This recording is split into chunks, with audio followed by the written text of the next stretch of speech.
Olá pessoal, como todos sabem, eu estou implementando uma integração entre o MSX Bate-ROM com um novo player que vai permitir ter um avanço aí no desenvolvimento de jogos usando o MSX Bate-ROM. E esse player é o Arcos Tracker 2, Arcos Tracker 2. É, o próprio MSX Bate-ROM ele tem um suporte ao player, um player antigo que é o PT3 Tools, que é um player antigo. Ele permite de tocar música de forma bem eficiente, mas os efeitos sonoros, que são explosões, tiros, esses efeitos fica a desejar com esse player. Então, eu fiz uma pesquisa aí no mercado de players que tem para os E80 e encontrei esse excelente player. Ele é um player que já está sendo desenvolvido já há um pouco mais de 3 anos pelo Julien Neuvo. Eu não sei se a pronúncia está correta, mas é um trabalho primoroso tanto do aplicativo do tracker quanto do próprio player no Z80. Quem não sabe o que é um tracker, ele é uma ferramenta onde você consegue compor as músicas que você vai tocar lá no seu processador do, Z, lá do PSG, que é o processador de gerador de som que é utilizado no MSX. E o tracker, ele é o carinha onde você compõe a sua música.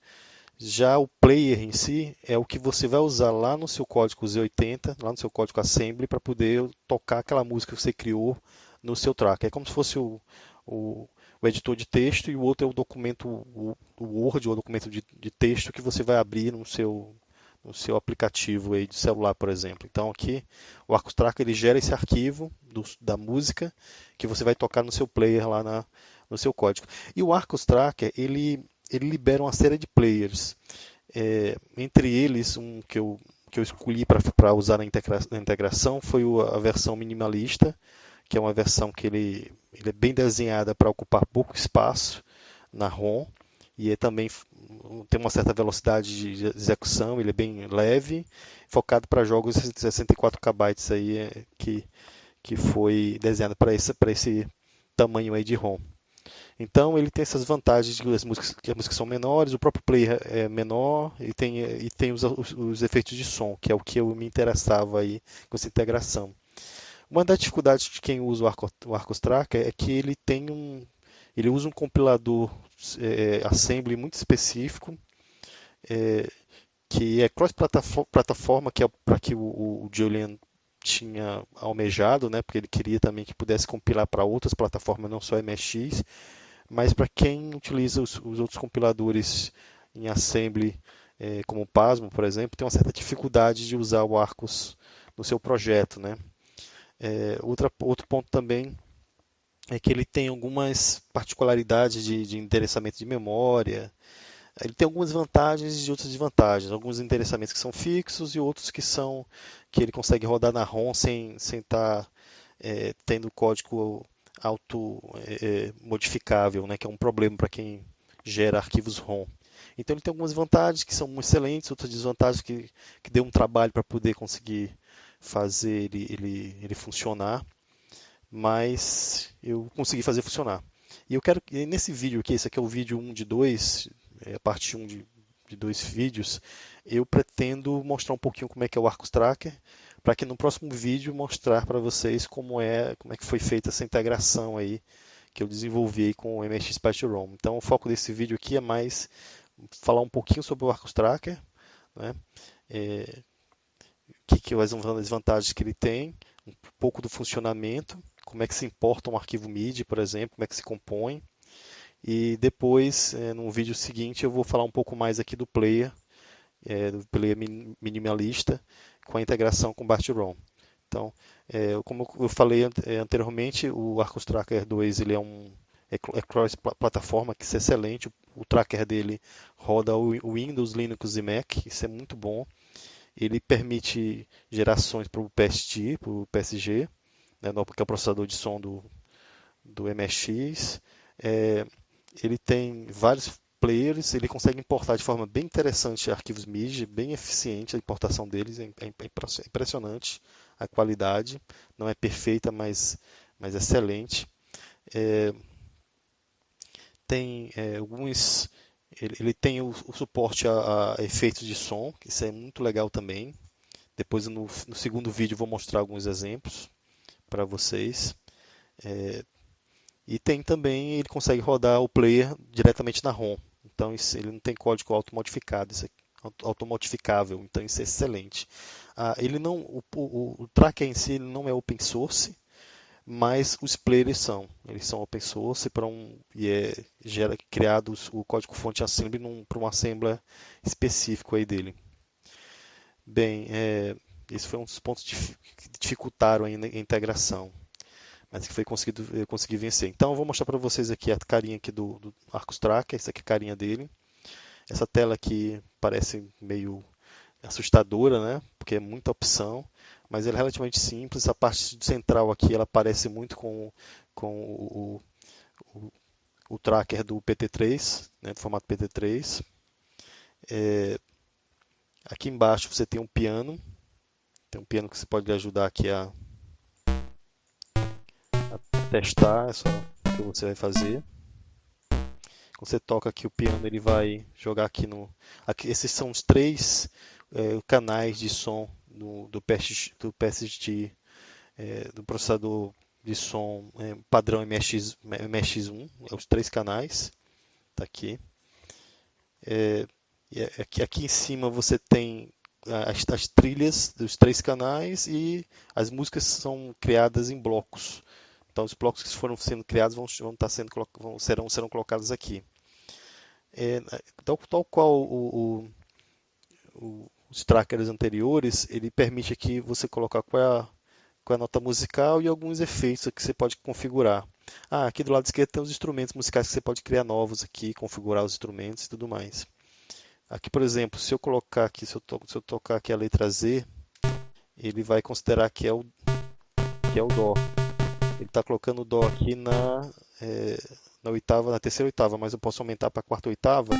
Aí o Dó aqui, que é a letra Z que eu estou pressionando no teclado, ele vai cair aqui na quarta oitava. Vou voltar para a terceira oitava, que é o Dó central.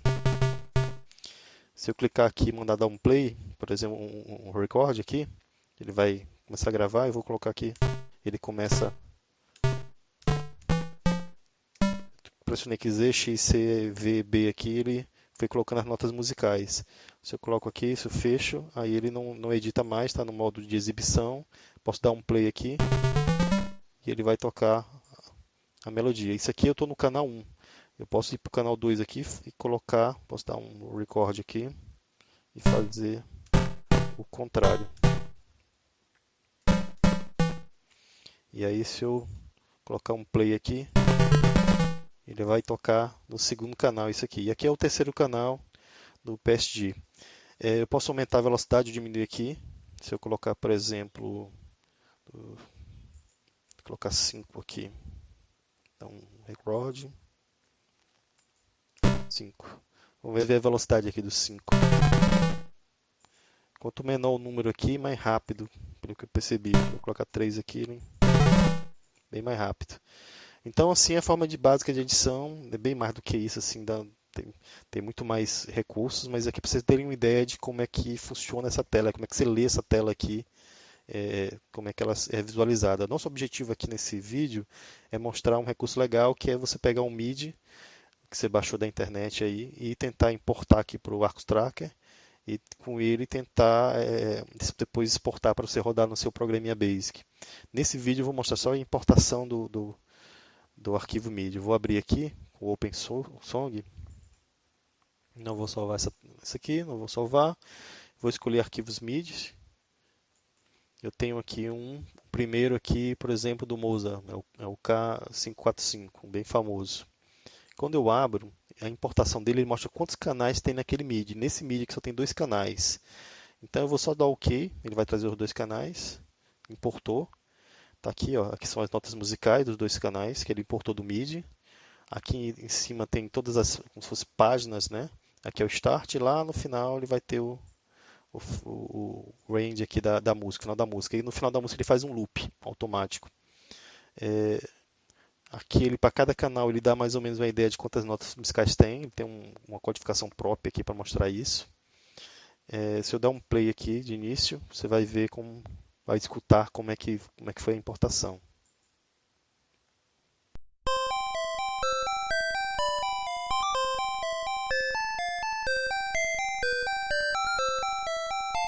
Se você observar aqui em cima, você verá que está pulando os blocos, né? A música é quebrada em blocos, ele está pulando de um bloco para outro à medida que cada um termina, ele passa para o próximo bloco.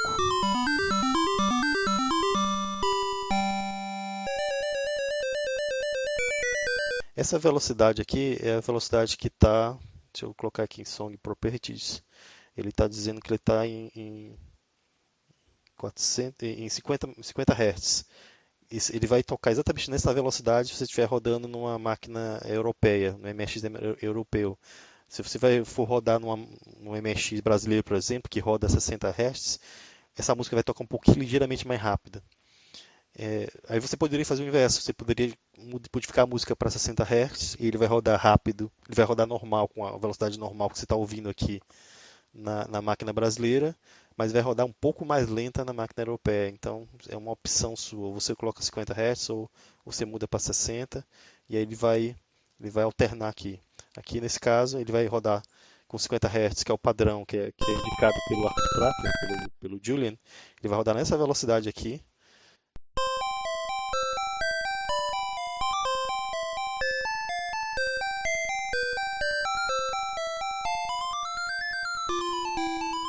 Quando o MIDI só tem poucos canais, é muito fácil de importar. Ele faz uma importação assim, excelente, ele consegue reconhecer bastante. Não é perfeita, obviamente, porque às vezes tem acordes em cada canal lá do MIDI. Então é complexo. Cada canal desse aqui é como se fosse uma das, das partes lá da partitura, dos instrumentos musicais da partitura, né? Então, geralmente no arquivo MIDI, cada canal é um instrumento musical. Esse aqui, no caso, ele estava configurado como órgão, você pode ver aqui. Então, se eu importar uma outra música que tem mais canais, por exemplo, eu vou escolher aqui uma outra, que é o do Handel, é o 432. Ele mostra aqui que tem 5 canais, sendo que o primeiro, às vezes tem mídias que o primeiro canal é vazio, não tem nada, então ele nem marca, porque está vazio. Isso é normal em alguns arquivos MIDI.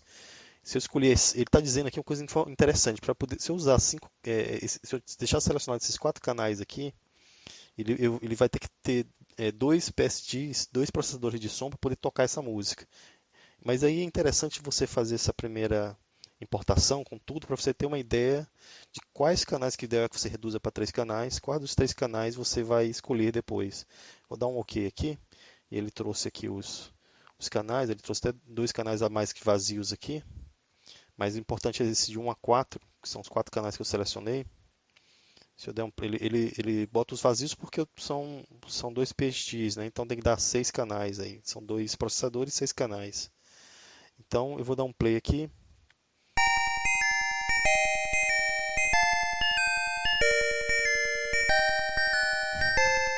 É possível silenciar os canais. E com os canais silenciados, você pode escolher os melhores para usar na importação, né? Você silencia um, silencia o outro, até chegar na combinação que você julgar melhor aí para importação.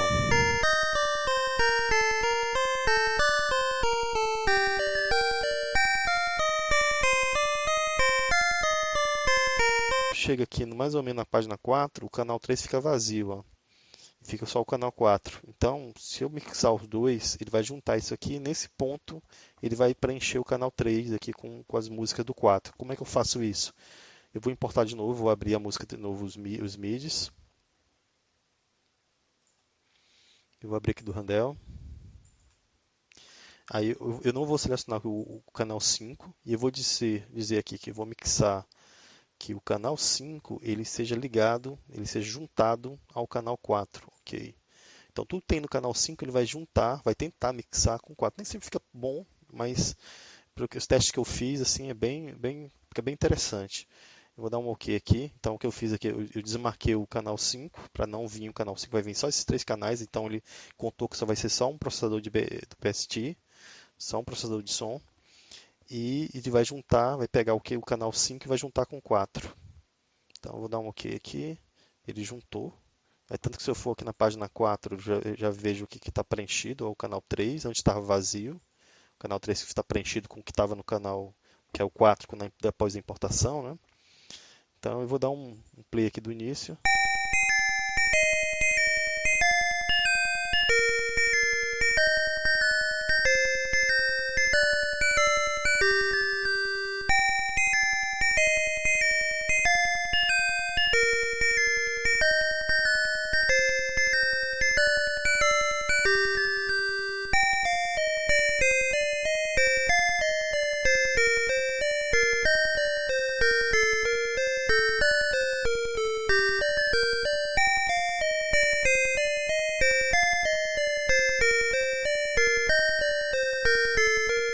Bem, pessoal, não vou me estender mais nesse vídeo. Ainda tem uma parte que eu poderia falar sobre os efeitos sonoros. Eu vou falar isso no vídeo mais na frente.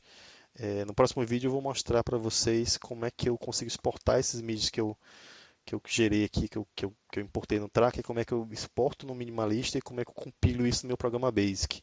Vocês vão ter essa ideia aí. E aí, num vídeo mais à frente, eu trato as questões dos efeitos sonoros. E é isso aí que eu tinha para mostrar para vocês hoje, pessoal. Então, espero que tenham gostado e até a próxima.